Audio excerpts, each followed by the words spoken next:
Hey everybody, how you doing, Jack? I'm very well, thank you. How are you, Andrew? Good. How you doing, Steve? Good, thanks. How are you? Good. Very good. That's good. And Jack, sounds like your volume level might be a little bit low. Is that better? That is better. Yeah. Perfect. Okay, great.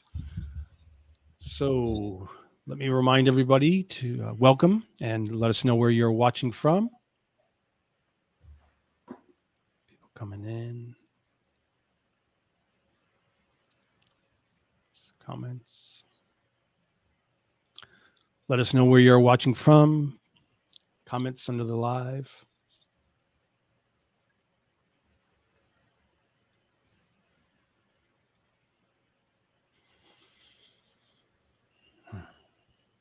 So how cool is it in the UK now, Jack? We went on a day trip out to a little market town about 30 minutes away from us today, and it rained the whole time. Like it rained cats and dogs. So Nice. it's really rainy today in the UK. The temperature's still quite humid though. Oh, okay. Yeah, but wasn't prepared as in footwear and stuff. So I ended up Oh, just yeah. like soaked ginger Sorry. rat. Sorry. You should be used to that, shouldn't you? Do you know what, Steve? It's actually been a really hot summer for us. So Yeah. not quite what Andrew's experiencing, but Yeah. really dry and really hot summer for the UK. It's almost like a different country. Just goes to show that global warming is in force. Yeah. I Yeah. was over there, well, a few weeks ago now, Oh, cool. for a week or so. Yeah. And Oh, your awesome. season, Steve, is it it's kind of cooler weather now, right? Yeah, we're just coming out of winter, so I thought so, yeah. yeah. So it was nice to go somewhere where it was warmer. Sure. Yeah. Did you go to London? Yeah, yeah, Yeah. Awesome. yeah. So yeah, I love London. Yeah, Cool. me too. One of the best cities in the world. Yeah, for sure. Yeah. Okay, so Steve, do you want to introduce yourself? Yeah, okay then. I'm Steve Day, so I'm a fine art photographer, basically focusing on black and white architecture, sort of abstract, um, some long exposure, and a little bit of landscape in there as well. Sort of what I do. I photography is sort of my part-time job, not my full-time job. So my main job is in information technology. So I sort of always sort of had a camera with me when I was younger and growing up, but it wasn't until probably about 2013 where I got my first sort of DLSR camera and started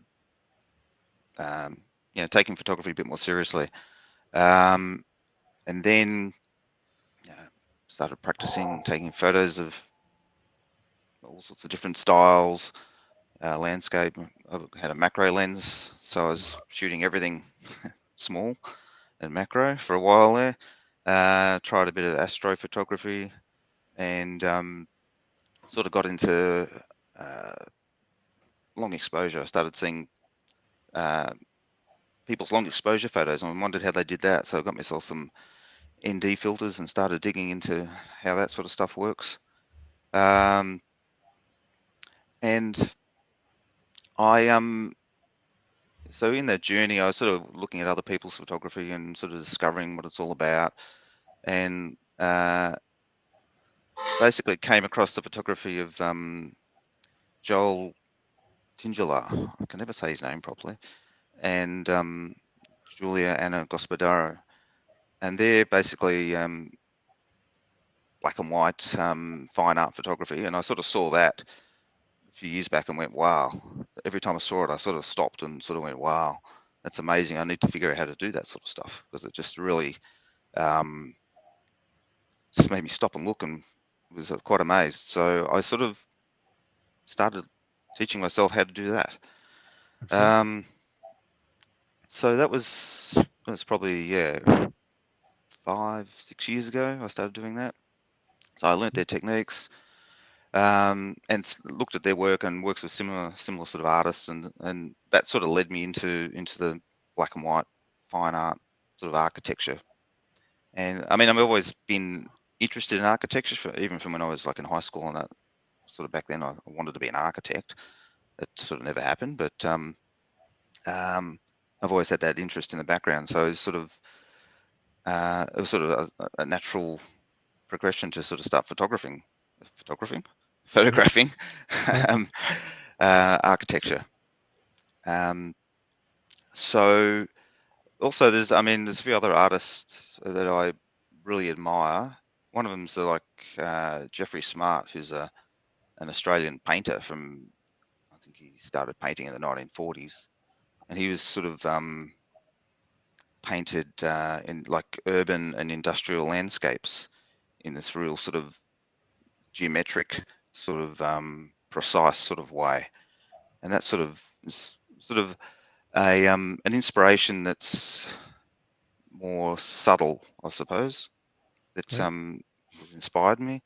So that's sort of, yeah, I sort of, yeah, get sort of stuck on fixated on photographing architecture. It's just, I think it's the geometric shapes and things like that that sort of inspire me, and the light and the shadows that fall on those shapes and things like that. So that sort of, I think, comes through in some of my photography. Shall we share your slides? You can share my slides, yes. Yeah, great. Start Okay. seeing your great work. Yeah, Top. cool. So I don't know if you want me to explain my name. Yeah, Sad sad Soft soft. Photos. Yeah, it's Sad, or SAD, are my initials, and Sad Soft sort of come from when I was doing I suppose back in college when I was learning IT.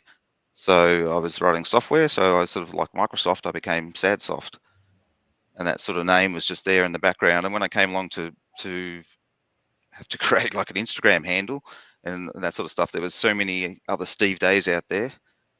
So I went for something different. I mean, that was just a name that was there, so I used that. Cool. So it was a bit unique rather than being just another Steve Day. Sure. So that's sort of where that come from. It's memorable. Yeah, yeah. Hopefully people remember it. So yeah. So this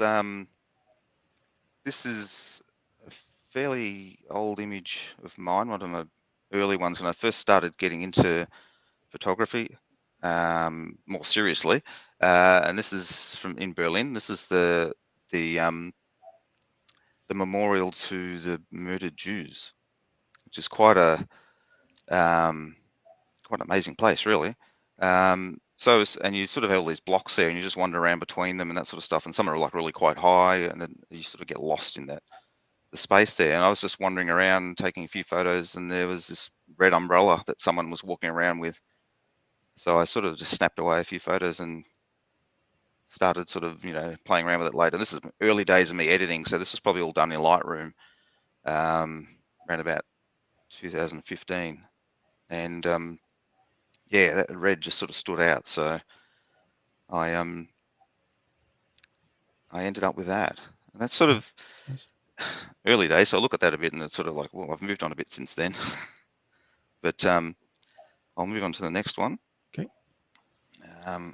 So this photo is of basically, it's the Westgate Bridge, which is in Melbourne, which is where I live in Australia. And this is probably the first competition I ever entered. This is about 2017. So I sort of give it a go and see how I go. And I got an honourable mention, so I was a bit excited about that. I thought, oh, hang on a minute, I might be able to do this photography stuff a bit.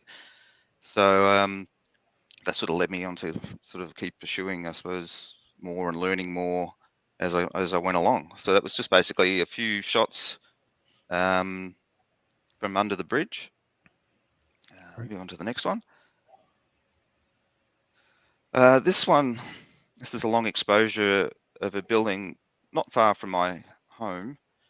So I was just sort of out wandering around one day, and that's sort of, I I tend to either go out for a wander and just sort of take photos of what I stumble across. Seems to be one sort of way I photograph. Or sometimes I go out and plan things and might see a building or something that I want to photograph. So I'll sort of plan out the best angles and that sort of stuff, the best light, the time of day, and things like that.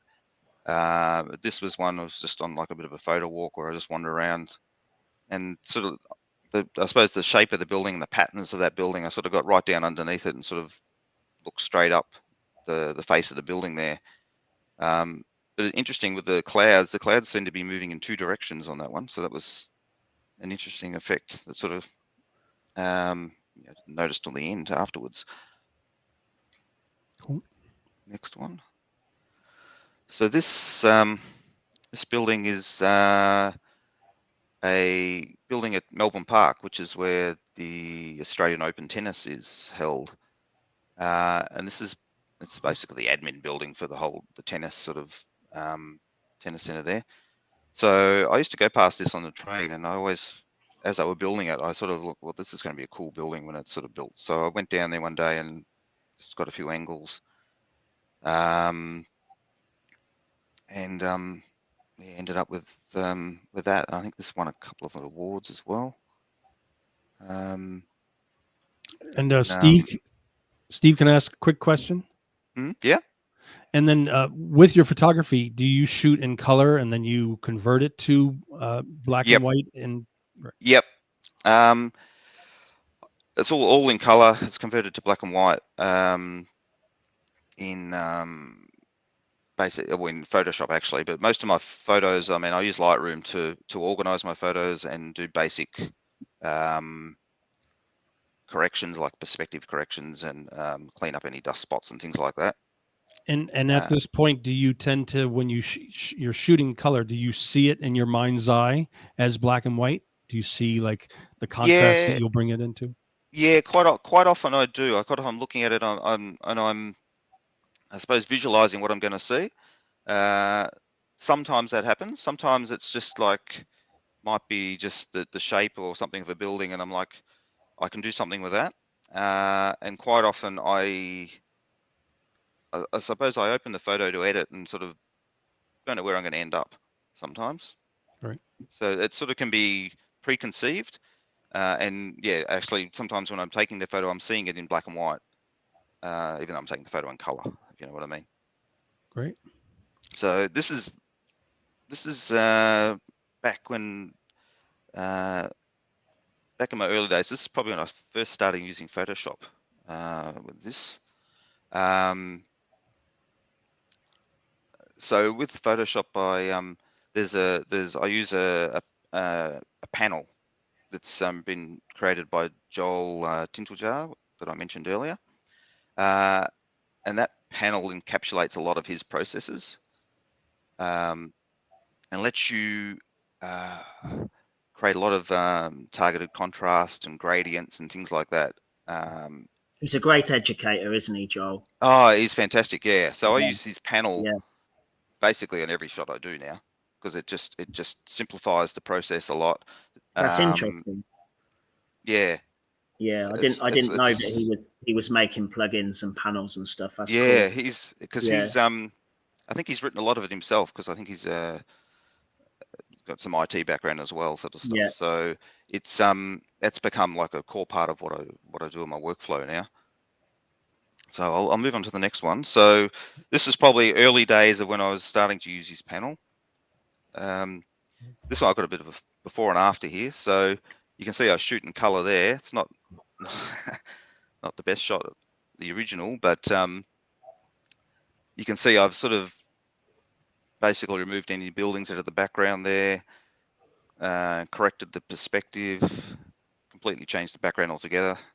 And I was on at that time. You'll see probably in the next photo. I was in a bit of a thing with the sort of gradient background like that. Sort of a lot of my photos had that look. It was, I suppose, a phase I was going through. Nice. So this is a building near in the city, sort of near in Melbourne, which I used to walk past all the time. So it just was a really interesting building, and I liked all the. This is actually titled Stacked. It's quite post-apocalyptic looking. Yeah, Cool. it was pretty cool. Yeah. And this one, I won a competition with this one at the Centre of Contemporary Photography here in Melbourne. So it was best architectural work. So that was sort of first time I won something, I suppose, like first prize sort of thing. So yeah, I don't mind this one still. Yeah, great. One of my favourites. So a couple of landscapes.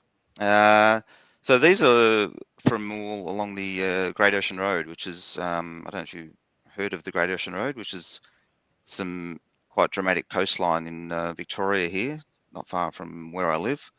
They're all long exposures, black or white, of course, because that's mostly what I do.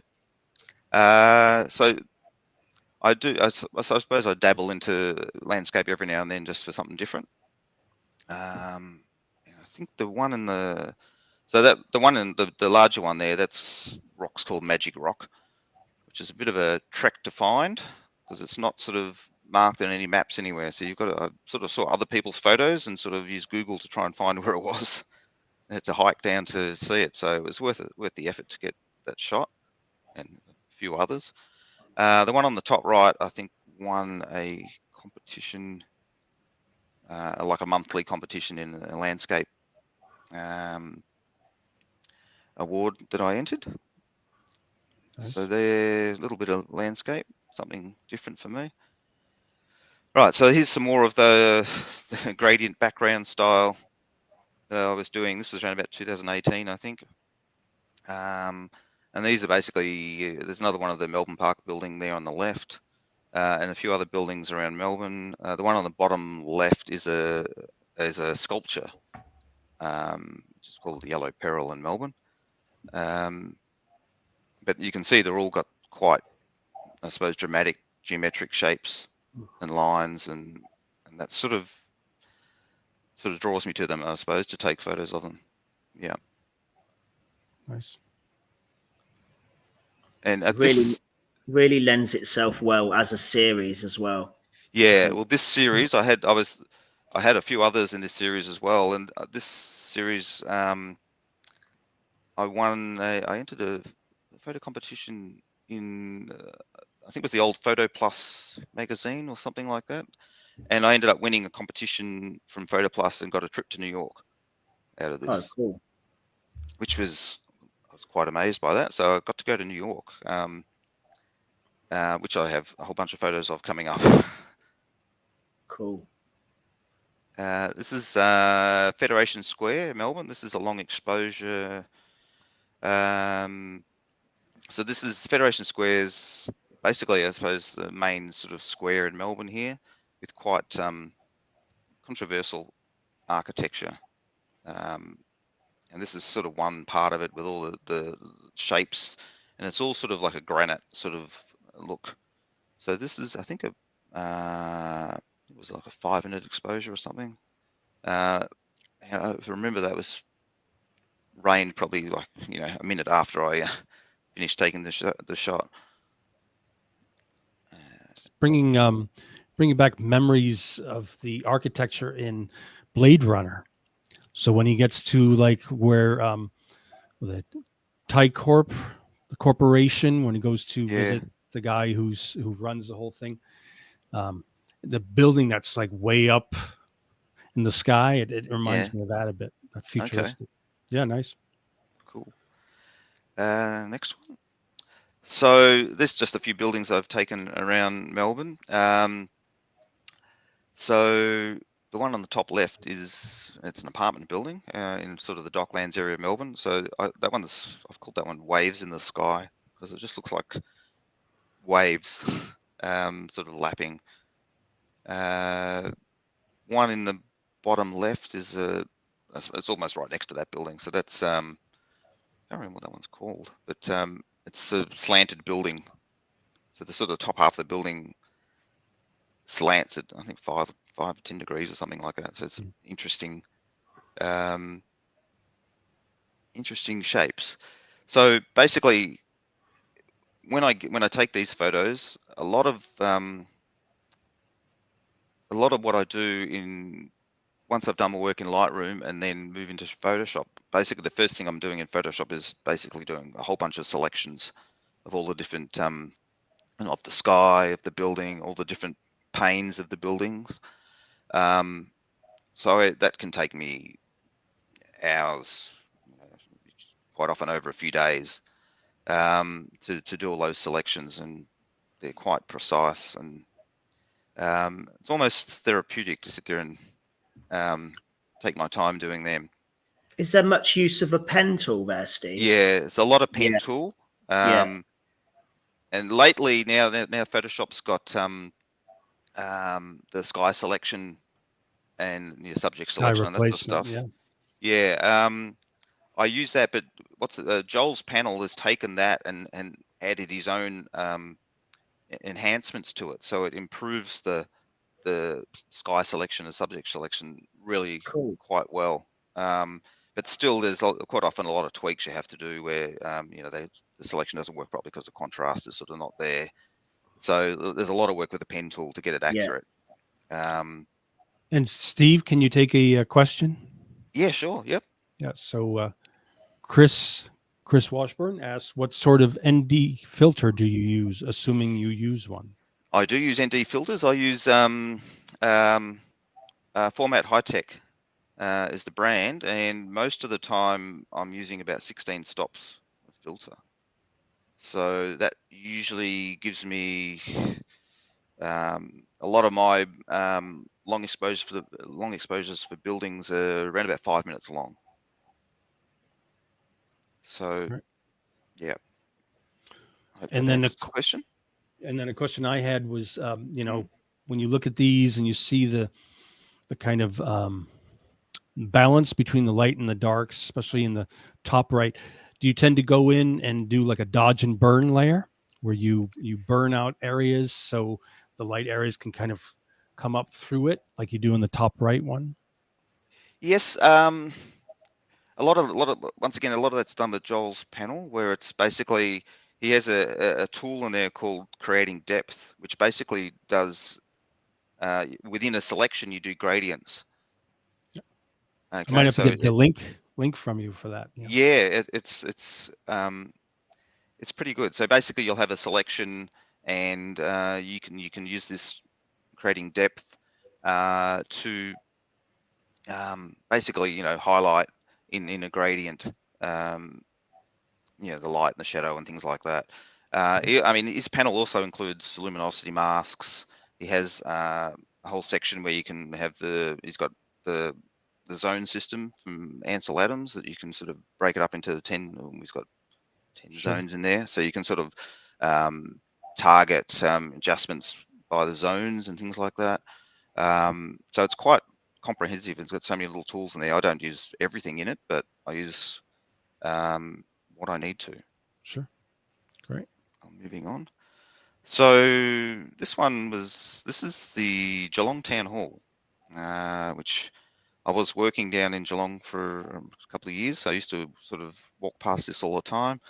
So this photo I took, there was a car park opposite. So I climbed up a couple of levels in the car park. So I was sort of not down at ground level. So,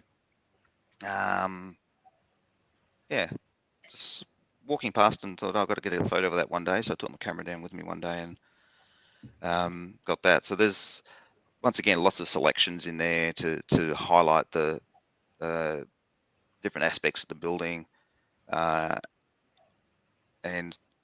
darken the skies. Normally what I'm sort of do. So from the earlier ones where I had the gradient skies and backgrounds, I sort of move on to darkening skies, and that's almost one of the first things I do is darken the sky. Usually, not always though. Depends how if you want to try something different. Nice. So just something different here. These were some of my few photos I have people in. I normally don't do people. And this is a bridge that goes across. I've got some photos of this bridge later, but goes across to the Melbourne Cricket Ground. So this was the crowd going to a football match there. Australian rules Very, football. very Titarenko type work here. Yeah. With the motion So of yeah, people. Love it. and I didn't. This was purely. I sort of went there to take photos of the bridge and sort of with the people walking over. I didn't know what I was going to do there. I just thought I'd give it a go. But the one in the top right is, I think it's about 15 different photos. I was just snapping away, doing short, sort of 1-2 second shots of people walking past. I sort of didn't know where I was going with it, but I sort of got into Photoshop and went, well, let's try putting all these together and blending them together and see what I end up with. And that's sort of where I got with that one. It's Was you just using me. Was you using a tripod for this, Steve, or was it Yeah, hand? I had a tripod and a remote, and I was just clicking away as people walk past. So Yeah, it was all taken over about 10 minutes. awesome. And that was purely something I tried on the spot sort of thing. I wasn't planning on doing that. Just no idea I sort of had at the time. And at the one at the bottom, I sort of was sitting down. There was a sort of chair there, and I was sitting down on the chair, and I was just looking at all the people walking past, and there's like a homeless person there, and I sort of took a few shots of that. And this is one where basically all the people, and that was probably a 2-second exposure, I think this one. And the people just sort of parted around the homeless person. They're just sitting there. So it's interesting, but I don't tend to share this one too often because I don't want to feel like I'm exploiting homeless people or anything like that. So, but it's just an interesting one that I keep to myself usually. Yeah. See, in this type of work, it's always very interesting when you have a stationary person amongst all these flux of movement. I think that's what Titarenko did so well, and what you captured here, because then it can really give you a sense of that movement with that stationary person. Cool. Yeah, I love this type of work. Yeah, I'm a huge fan. Something I think about I want to do more of, but it's the I suppose getting the courage to do it and stand in the middle of a crowd and do it. Yeah, I've got to be in the right frame of mind to do that. There's something really cool about photographing large crowds as well. I don't know, it just gives you that excitement. Yeah, it was quite good, and people are walking past, looking at you, going, "What the hell's he doing?" Or, stuff like that. Yeah. So we'll move back to my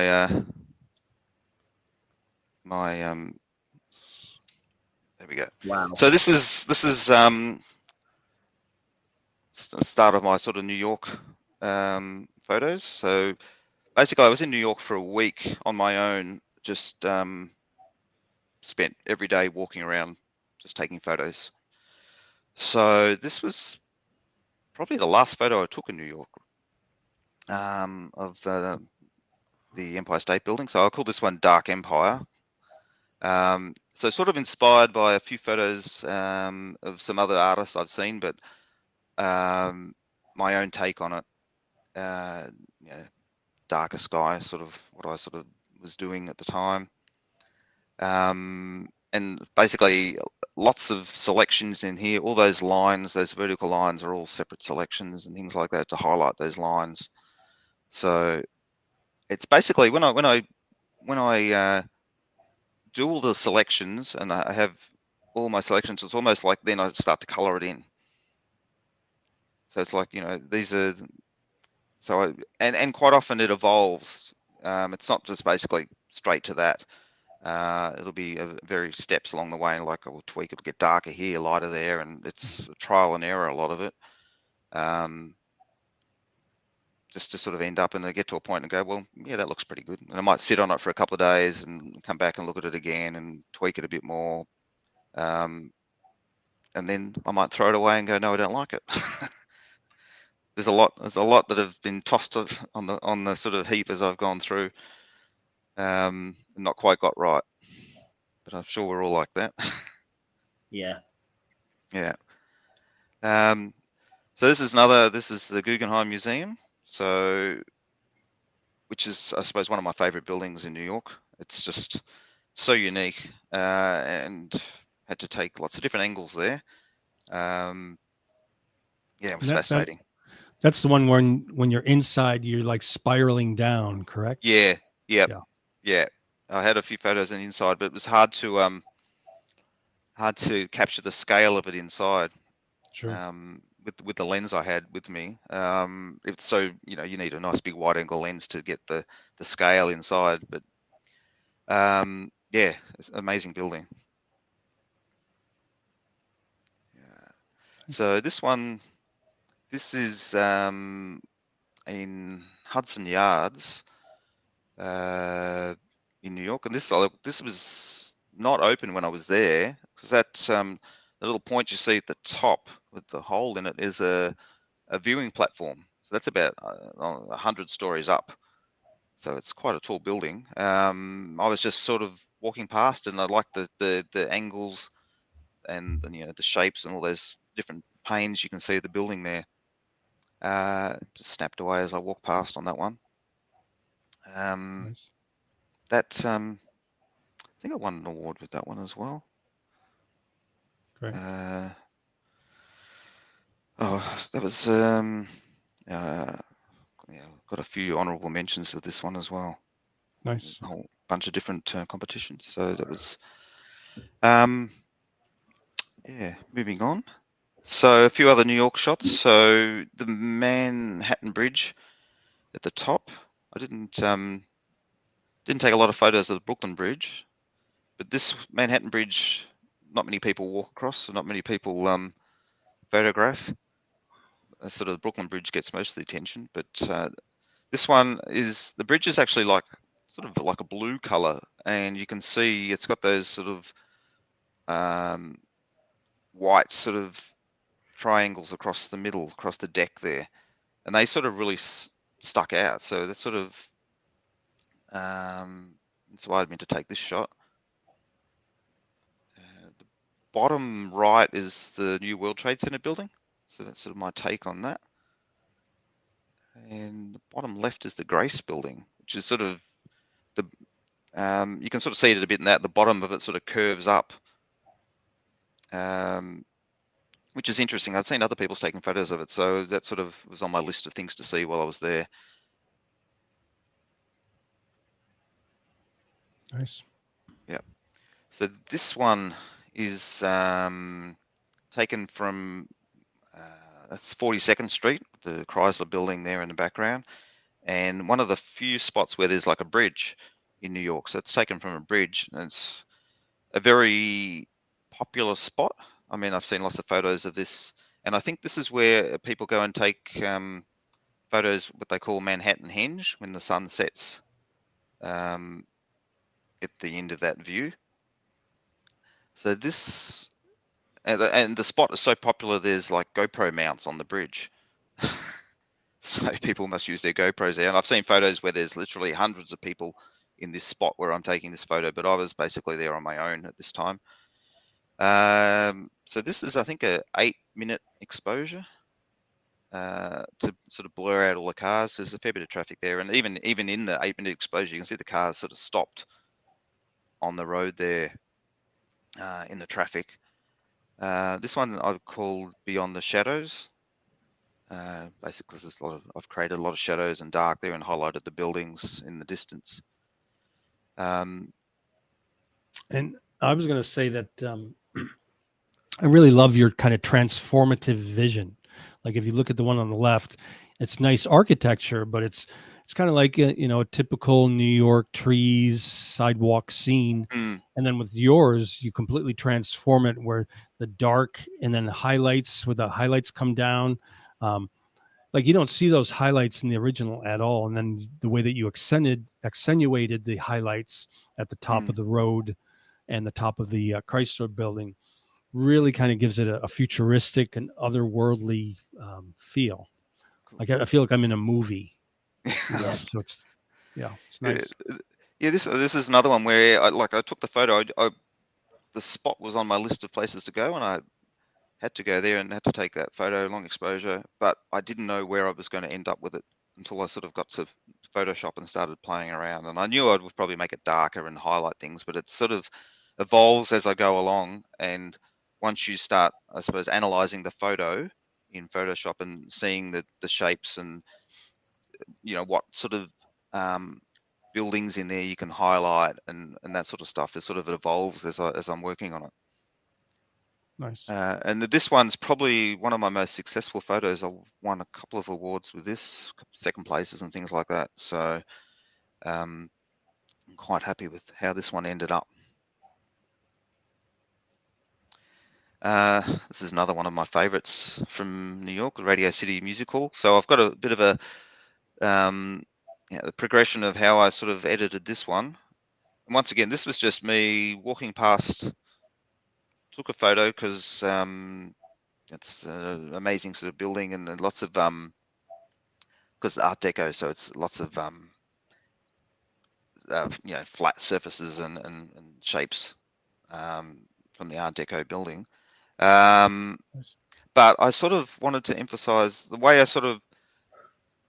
I got this idea of doing the blur and sort of went to town a bit with the blur, and I started experimenting. It's one of the first times I've sort of done that sort of using blur like this, and sort of emphasizing, so on the street, emphasizing the cars whizzing past, and the vertical blur sort of emphasizing sort of New York with all the buildings sort of towering up into the sky. So that's sort of, it was me experimenting, I suppose, that got to where I ended up really. And you can see, like in the top left, it's color. I've converted to black and white. I started. You can see I've highlighted the Radio City sign there. Removed the background building in the left. Darkened the sky, and started adding the blur to the foreground, to the street, and then sort of to the parts of the building. So all those all different selections, the Radio City signs that I sort of kept, so you could see what they were, are all separate selections and things like that with their own blur. There's a lot of the selections. I had gradients on the selections as well, so the blur would a blur and a gradient together, I suppose. Yeah, so that was just me experimenting as I went along. Great. So didn't know it was going to end up like that when I started. And that was also, I think it's won quite a few awards as well. That's basically, I think, one of my favorite photos, that one was. So extending on that theme of the blur and the things moving in New York, I did a bit of a series on that sort of theme. So top left is, I can't remember, it's on Park Avenue, I think, that building. So that photo was taken from the top of the Rockefeller Center. So you're looking sort of straight across at that building, 70 odd stories up. So that it's took a lot of trial and error to get that right, because I wanted to keep because if you look in the bottom, you can see in amongst the blur, you can still see the river and the shoreline of, I think, Long Island. So I wanted to keep that, preserve that, but also have the blur in front of it as well. So that took a bit to sort of get that look how I wanted it. Bottom left is outside the Radio City Music Hall. That's 6th Avenue, people crossing the road. So I just stopped in the middle of the road and took the photo of the streetscape with cars going down and people walking across, and sort of manually blurred it all later. Same with the one at the bottom right. That's the NBC studios. So cars whizzing past, people just sort of stopped doing whatever they're doing. Of course, the Guggenheim again. Someone commented on the Guggenheim, going, they've never seen it move so fast with that one. So yeah, just experimenting with that sort of look back then. This is late 2019, early 2020 when I was doing these. So I did go to New York, I think it was October 2019. So now these are back in Melbourne, these ones, just a few buildings around the city. The top left one's not far from my home, which is just interesting shapes with the curves in that one. And I've sort of highlighted the curves to accentuate the curves and that sort of stuff. The other three are all actually the same building, just different perspectives of it. And the one on the top right, sort of, it's got that odd shape because I've done some perspective corrections in Lightroom to make the vertical lines, straight up and down, so it sort of warped the building a little bit, so it made it look interesting.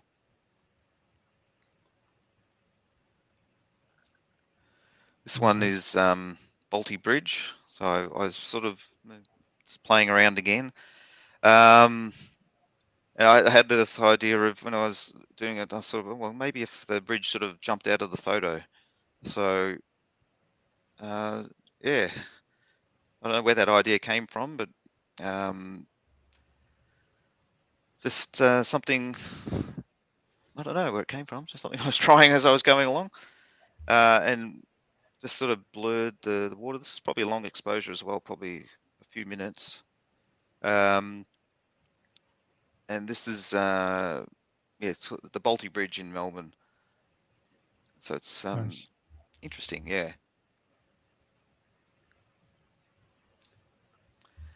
So this is another one, Melbourne, something different from me being colour this time. So this is, these are the towers along the south bank of the Yarra River in Melbourne.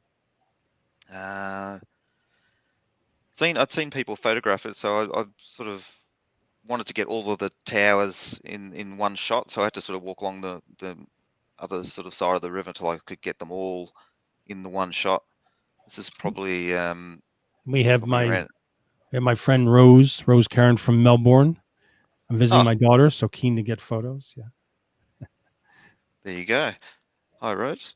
So this one is probably it's probably it's up around probably a 5-minute exposure as well. Nice. The clouds weren't moving too much, but this one, yeah, I sort of darkened the sky. The sky's black and white, but I think it was the trees I wanted to highlight, and I was just playing around with saturation and color and things like that. And I think I don't actually remember how I ended up where I ended up in this one. I know the water in the original photo, there wasn't as much water, so I had to clone some water at the bottom to balance the photo a bit and give it the square sort of aspect. There wasn't enough foreground. It didn't quite look right. So I sort of cloned a bit of water at the bottom. I was playing around with the colors. So I brought up the greens and make those trees stand up out sort of amongst all the buildings there. Yeah, it was. This is what I tend to do. I just play around in Photoshop and end up with something. Yeah, I nice. think that's what me and Andrew do as well. To be Yeah, honest, it's yeah, great. Yeah, yeah. You try and recreate it again later, and you probably can't. yeah. So, which makes it unique then, because it's a piece of art then. And you lose yourself within the edit. I can Yeah, see you. Yeah, you're yeah, completely in the creative zone, and yeah, yeah. You sort of, and you stand back and look at the end, and you go, wow, okay, yep, that's cool. yeah, How did I get here? yeah. But that's sort of, yeah, that was one of those ones, not planned at all, really. And I don't know about you, but when you've done a piece that you're really happy with, it gives you like an innate sense of joy, Yeah, yeah, a joyous feeling of I've done my creative work for the day, and it's such a buzz. I know that Andrew gets the same kind of buzz as we've talked about this previously. I yeah, can see with your work, I'm sure you get the same kind of joy. Yeah. yeah, Nice. exactly right, exactly right. Moving on. So this is another building in Melbourne. That's from a photo walk I was doing, and this building was getting built. So it's quite unique and one of my favourite buildings in the city.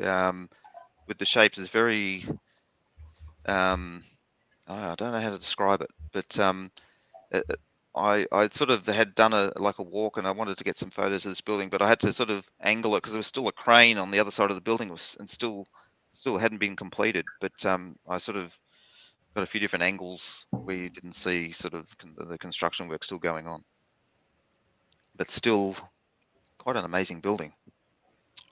And Steve Rose asks, do you live in Melbourne? Yes, I do live in Melbourne. That's why all my photos, or most of my photos, are from Melbourne. And just, yeah, basically me just wandering. There's a lot of Nice. it. Moving on. This one is not in Melbourne. This is from basically, I don't know if you, during the pandemic in Melbourne, we had one of the longest lockdowns in the world. We were locked up for months. So in one of the periods in between the lockdowns, we got to escape and get out of the city. So this is from a country town about probably 4 hours out of Melbourne called Warwick-Nabil.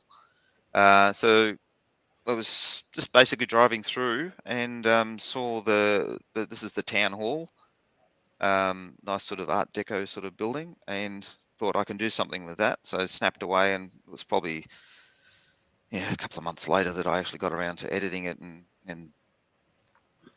basically I like to highlight the different sort of shapes, and you can see the clock at the top there I've brought highlighted. You can see. Oh, no problems, Rose.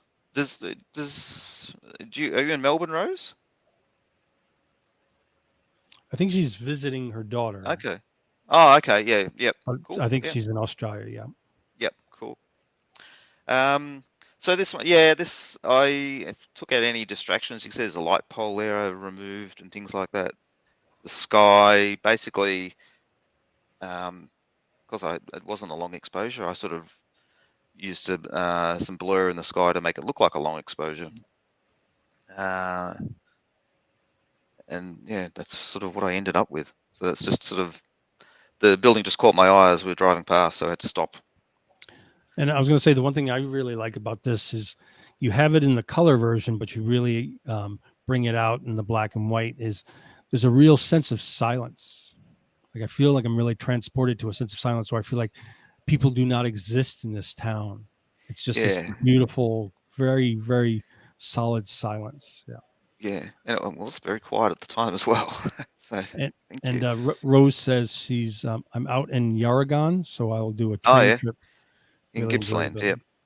Yep. I know where she is. Nice. Moving on. So this is another landscape. So this is another a lockdown escape type photo.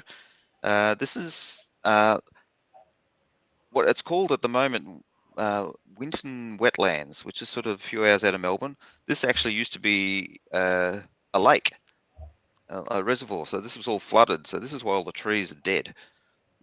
And basically the lake was a big lake, and basically they realized that they were losing so much water and evaporation that it wasn't worth having as a lake anymore. So I think that's the story I read when I was there. So you can actually then drive through where the lake was, and all the trees are dead. It's quite surreal. And I just wanted to do something different than just have the trees. So I sort of used a bit of a blur on the trees to sort of give it a bit of, I suppose, ghostly effect. So yeah, it was just something different for me to try other than a building. Also, as part of my lockdown escapes, I got fixated on taking pictures of churches in the country, where the church is just sort of out on its own. So the top three are from lockdown escapes. The one on the bottom right's from in Tasmania when I was on a holiday down there early this year, where I was continuing my church theme. So yeah, I like a church, and like from front on. That's just, I don't know. I can't sort of not take a photo. So they've all got slightly different edits and things like that. The one on the top right is I probably had 3 or 4 different looks to that one before I sort of landed on that one as being the final one. But yeah, trial and error as you go. Nice. So this is Queensbridge over the Yarra River in Melbourne. So once again, a bit more of my blur in there as well to make basically emphasize the height of the buildings disappearing up into the sky.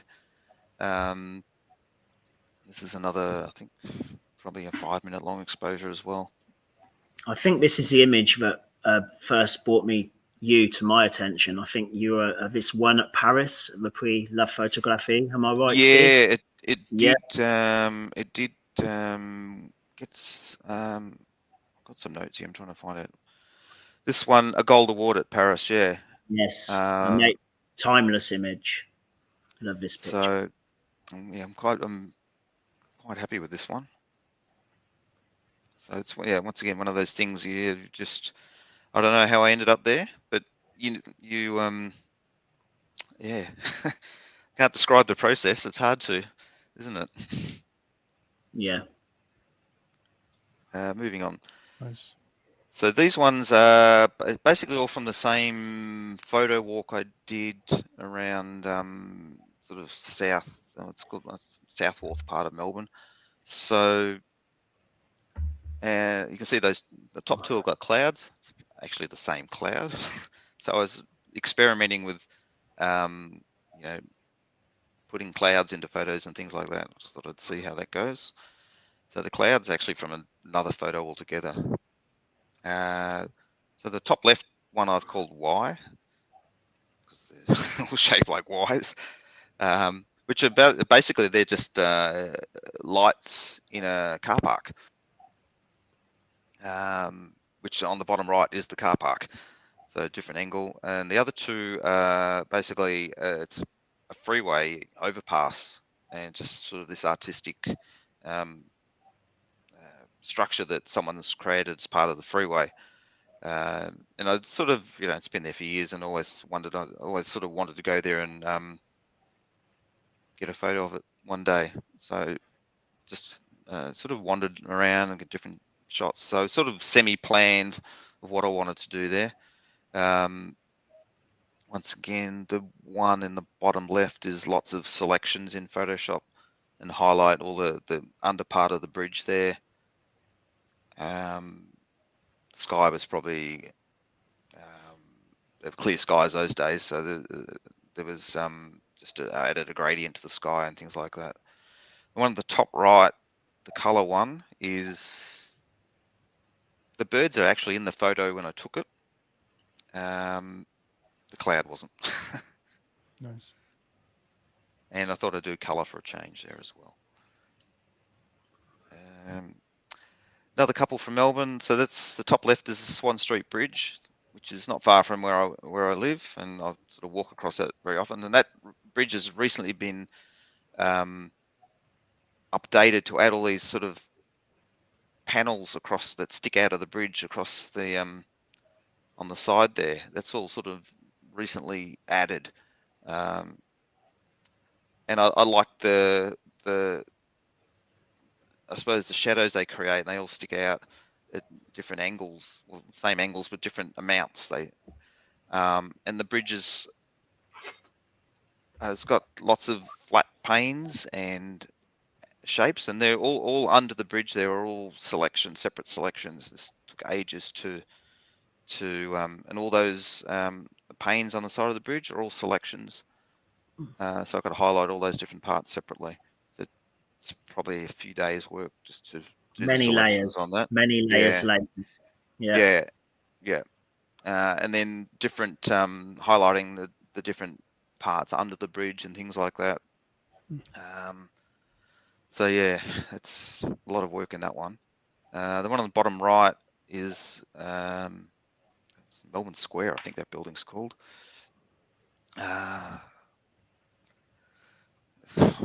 Just happened to be walking past that one and took that photo, and then like I suppose it's curved and highlighted the almost the different different curves around the building.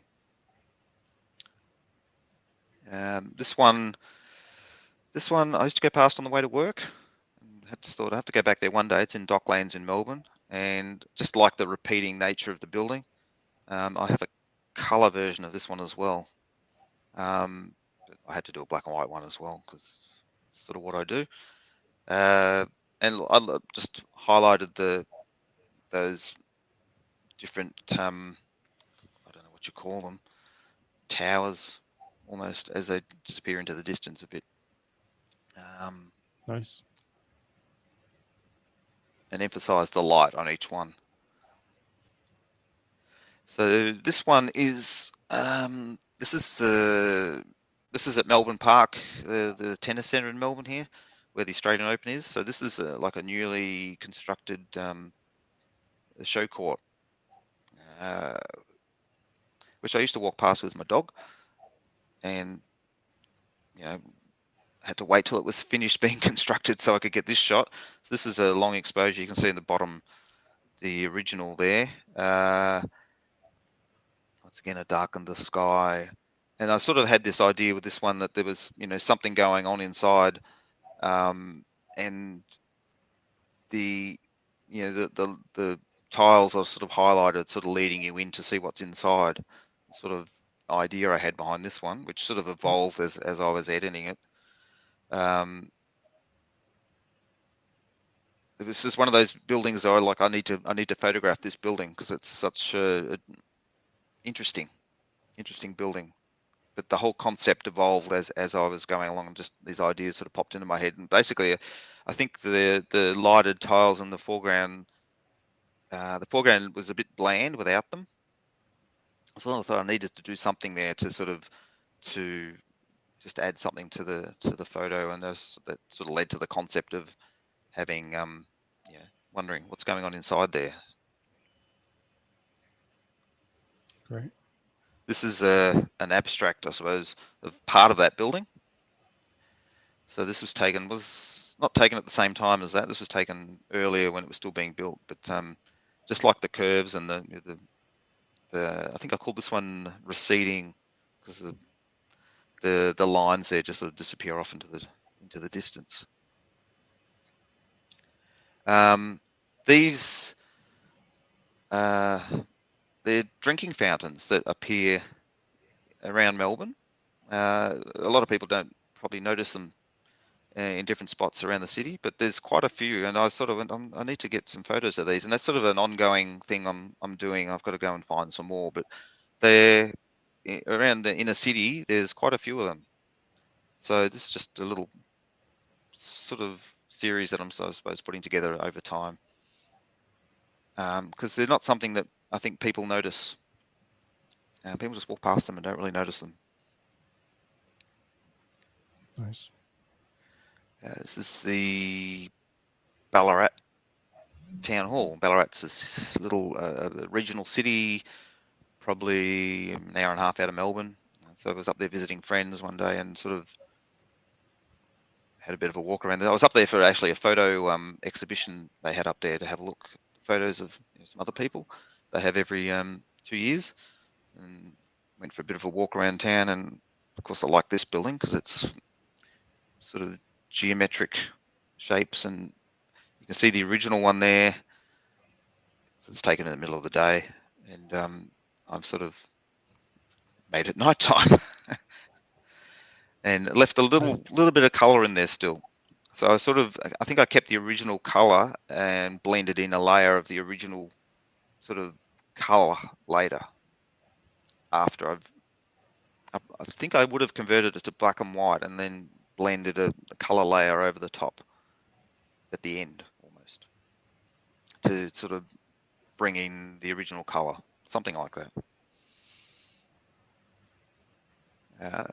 So this is the William Barrack Bridge in Melbourne. So this is one I took photos of earlier with the people.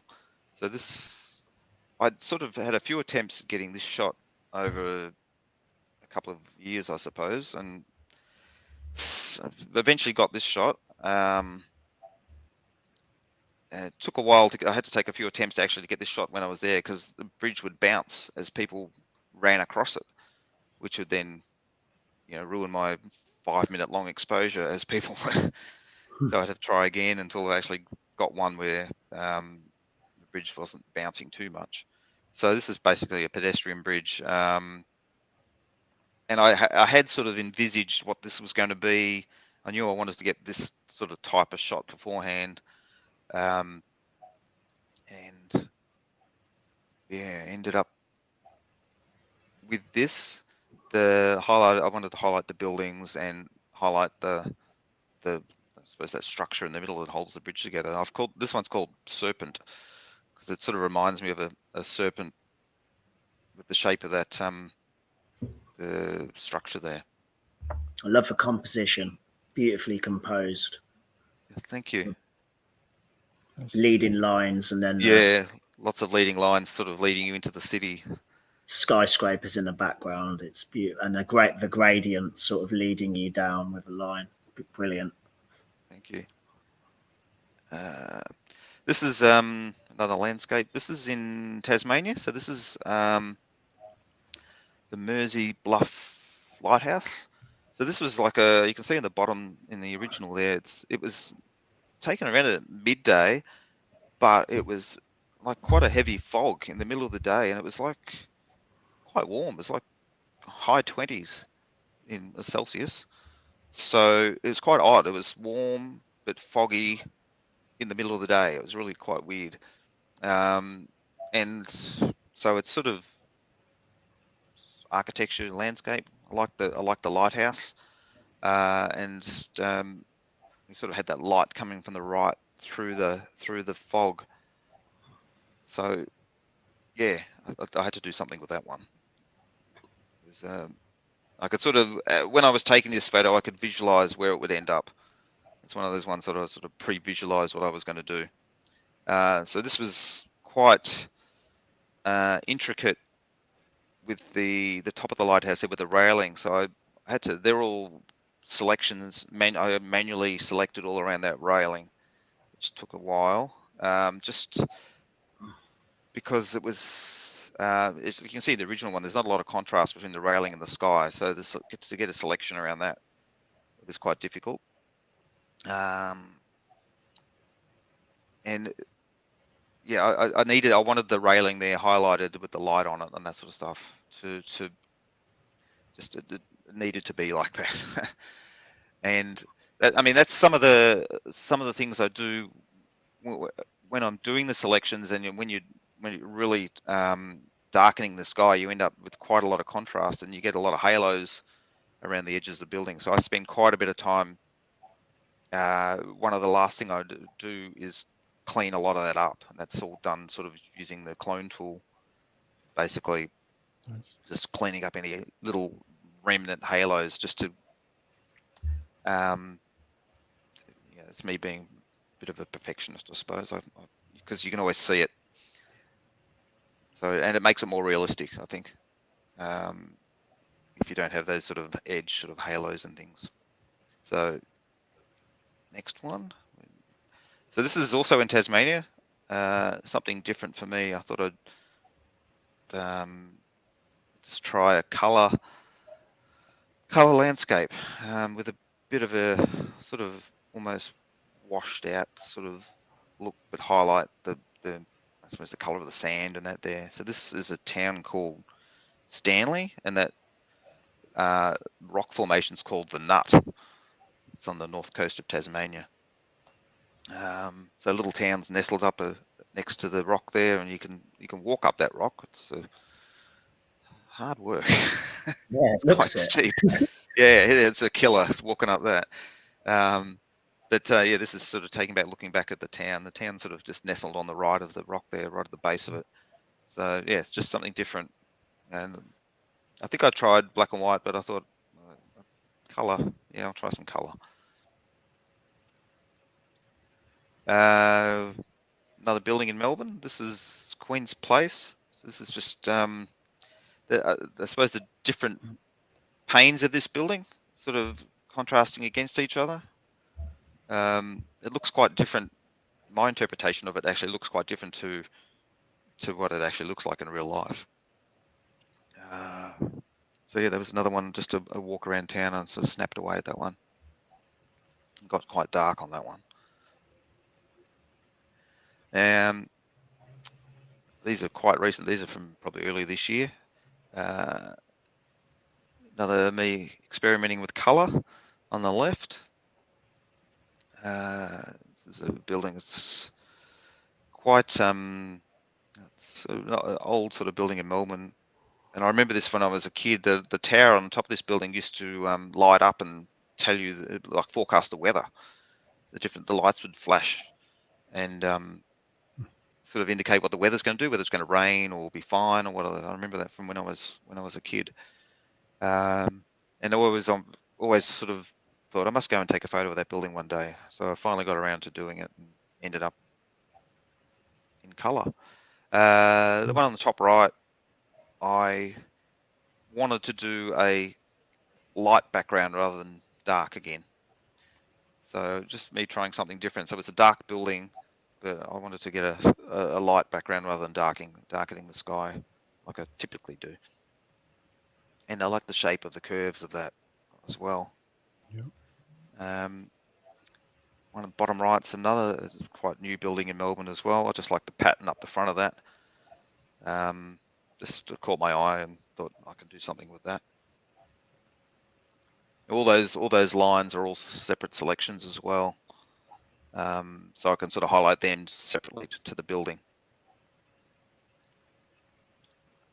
And this one is from London. This is the Tate Modern. So I took this probably a month ago now. So this is my most recent one. So you can see the original down the bottom. I've sort of basically highlighted the light as it appeared in the building at the time and just sort of taken it to a bit of extreme, highlighted all those white sort of lines across it. This is a little bit tricky with the selections because the brickwork on this building is quite random. You can see in the front edge right at the bottom there, that's sort of closest to the front, all those selections along that. I had to select along the individual bricks there to get the outline, the light landing on the different sides of the building there. So that's sort of my most recent effort. And that's probably the last one. Very skillful and intricate display of editing on your whole oeuvre of works. Yeah, beautiful. Must take a hell of a lot of time as well. Like you mentioned before. Yeah, it does. Some of them do take time. Some of them are a bit quicker, depending, the level of the selections I make and things like that. Yeah. Yeah. It's almost therapeutic though. Yeah. Yeah, doing it, you get in the zone. It keeps you busy for a few nights. Thank you. Yeah, nice. Very nice. Incredible work as a whole. Really enjoyed that, Steve. No worries. Thank you very much. Thank you. It's nice to hear people sort of appreciate what you do. Yeah. Yeah. And any questions, comments from the attendees?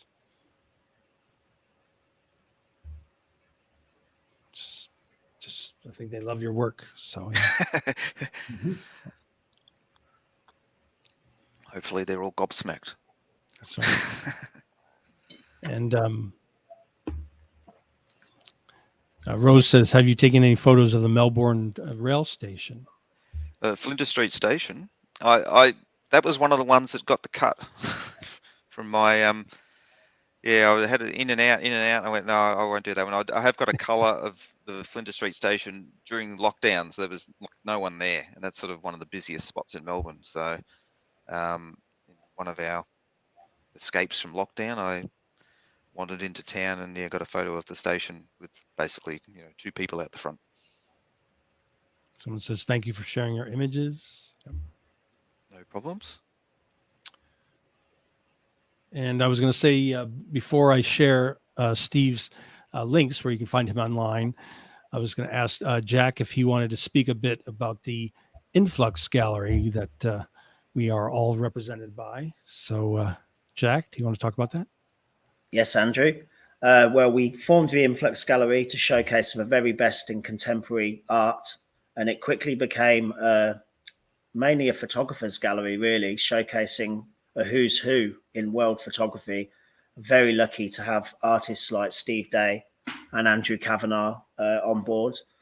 We've got some amazing artists. We're young and we're hungry. We're going from strength to strength. we're currently developing our store, and we plan to have physical exhibitions in London next year. So things are going from strength to strength, and we've developed a very strong unit of family, really, with the gallery. And we're just very proud to have many famous artists on board, really. And yeah, it's really exciting times. Excellent. And let me jump back here. So Yeah. Yep, you were saying, Steve? Sorry, I feel quite honoured to be part of the Influx Gallery, and just amazing photographers and artists there. It's like very humbling for me to be part of it. And vice versa, Steve. You're definitely up there with the very best, my friend, and it's such a pleasure to have you on board. Thank you so much. Right, and so as a reminder, it's influx-gallery.com. Check it out. A lot of great artists, and Steve is there at Influx Gallery. So influxgallery.com/featured Steve Day.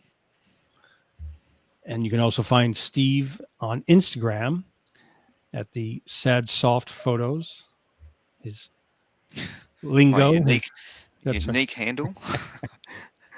And then on Facebook, also Sad Soft Photos. And Jack's work is on the Influx Gallery. So influxgallery.com, featured Jack Savage.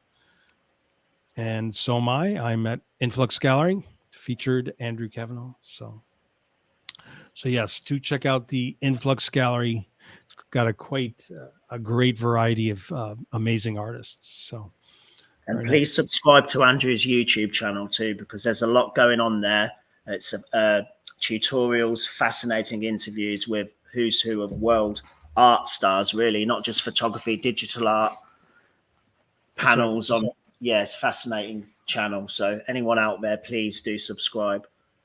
Yep. Digital art displays, tutorials, Photoshop and photography, focused live streams, and tutorials. Yep. YouTube.com, Digital Art Drew. So Digital Art Drew on YouTube. Subscribe, watch all the recordings that we have. And just a reminder, this link to this recording will be placed in all the different groups, Twitter, LinkedIn, and will be on my YouTube.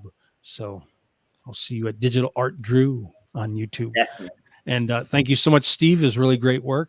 Really loved it. Thank you. And, thank you for the opportunity. Amazing. Thank you. Yeah. Thanks. So yes, thanks everybody, and keep an eye out for more live events. I will be always posting, Facebook especially. So thanks everyone for attending, and bye guys. We'll see you online.